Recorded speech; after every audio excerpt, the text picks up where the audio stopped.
Blacklist these restaurants. We're going to talk about this. Hey everybody, how you doing? Dash and Dave here again. Now, I cannot tell you which restaurant specifically you need to put on the blacklist. Every market's different. You're going to have to figure that out on your own. For example, I've seen many DoorDashers say that in their market they never go to Chick-fil-A. It's just a nightmare. The exact opposite is true in my market. I go to Chick-fil-A every chance I can as long as it meets the metric. You walk in there, grab it, you go. It's on the shelf 100% of the time, every time. But over a period of time, you will see patterns. How long are you waiting for the order? That's the big one. Is it never ready and you're waiting 5-10 minutes for a $5.75 order? It might only be going a mile, but you're burning time. Time is money. Is it impossible to get in and out of the restaurant, physically, traffic flow on the street? In my market with big speed wagon, that's a huge metric for me. There are certain restaurants I just cannot go to because of the parking. But if you have a Prius, you can do that parallel park in a heartbeat. You might want to consider, does the restaurant constantly screw up the order? Most of the time the bags are sealed and stapled and everything. We can't look in there to see if there's 5 cheeseburgers. And of course, the first person the customer gets a hold of when they got their order that is wrong is call you. There's nothing you can do about it. You just tell them, please call support and all that. Maintain a mental blacklist and just don't go there anymore. If you follow my videos, I hate going to Wendy's. About 2 weeks ago, I had a banger on Uber Eats from Wendy's, $16 to just a few miles to a residence here in town. I thought, okay, I'm going to go against my blacklist. Because half the time they're closed, half the time the lobby's closed. It's just a nightmare.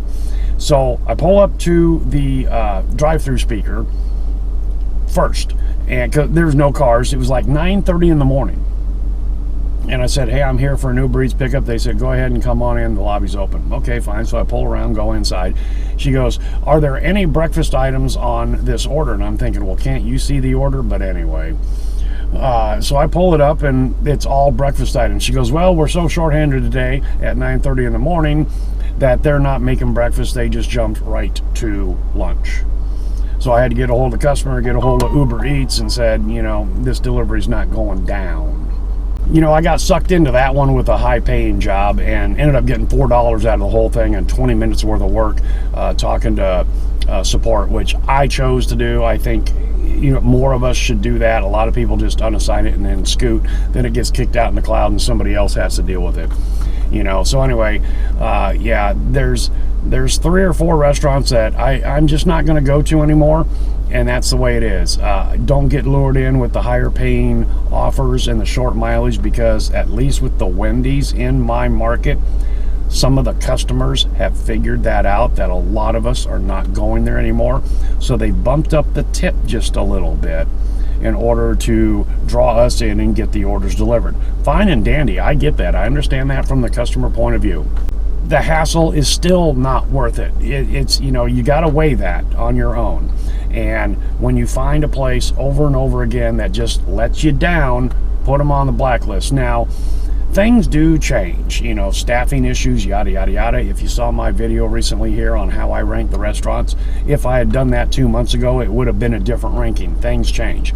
So, if I hear word of mouth that Wendy's has got their poop together, then maybe I'll start going back there. But once a restaurant's on the list, I think they're probably going to be there for a long period of time. Just don't get drawn in with the higher dollar amounts, and just don't go to them. Save yourself the aggravation and the trouble, and that's dollars in the bank in my book. All right, guys and gals, that's all I've got for you today. Hopefully you can take something from this video and put it to use for yourself. Thanks for coming along for the ride, and hope to see you next time.